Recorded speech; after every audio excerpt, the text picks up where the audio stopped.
नमस्कार प्रिय दर्शक बंधु मु अजय मिश्र स्वागत करुच्ची विधि विधान ओडिया चैनल पुणी एक नूतन अध्याय को। दर्शक बंधु, हनुमान जी होउचंदी कलिजुगर एकमात्र जाग्रत देवता जहाँकर कृपा लाभ हो गले जीवन में सबु समस्यार निश्चय अंत घटी दुख कष्ट दारिद्रता नाश पाई जाए, सबु काम सफलता मिलता है, समस्त प्रकार संकट दूर हो जाए। ये अध्याय जानिबा एभली एक शक्तिशाली प्रभावशाली तथा सर्वश्रेष्ठ साबर महामंत्र सम्बन्ध जो मंत्र को आम ब्रह्मास्त्र बोली कहीपर। यही मंत्र बंधुकर गुड़ी ठारू क्षिप्र बेगर काम करें। आपण तो अनेक हनुमानकर मंत्र जानी किंतु यही जप यही मंत्र को जप कर जीवन सबु समस्या पानी फटका पर मिलाई जाए।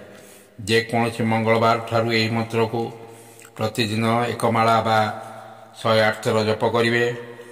से दिन स्नान आदि कर्म समापन पर नाली वस्त्र परिधान करेंगे।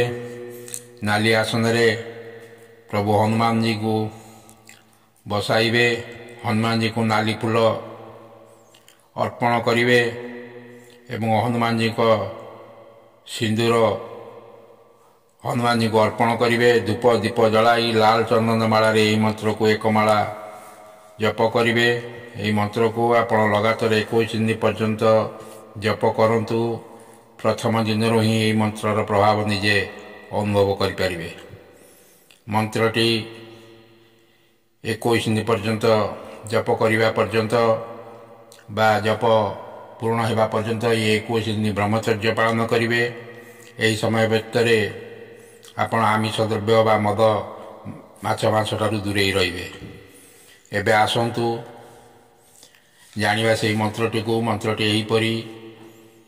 ओ ज्योति स्वरूप प्रभु राम भक्त महाशक्ति वीर हनुमान अंजनी पुत्र सीता भक्त महाविष्णु गुरु अचेत मात्र नमः नमः नमः शक्ति दो कृपा मेरी करो शक्ति दो। आउ थे आसतु मंत्रटी को पाठ करदे। ओ ज्योति स्वरूप प्रभु राम भक्त महाशक्ति वीर हनुमान अंजनी पुत्र सीता भक्त महाविष्णु गुरु अचेत मात्र नमः नमः नमः शक्ति दो कृपा मेरी करो शक्ति दो। दर्शक बंधु, यदि वीडियोटी आपको भल लगी था चैनल को सब्सक्राइब करेंगे, वीडियोटी गोटे लाइक करेंगे और कमेंट बॉक्स में लिखि दिंतु। जय बजरंगबली। रोचे धन्यवाद। नमस्कार।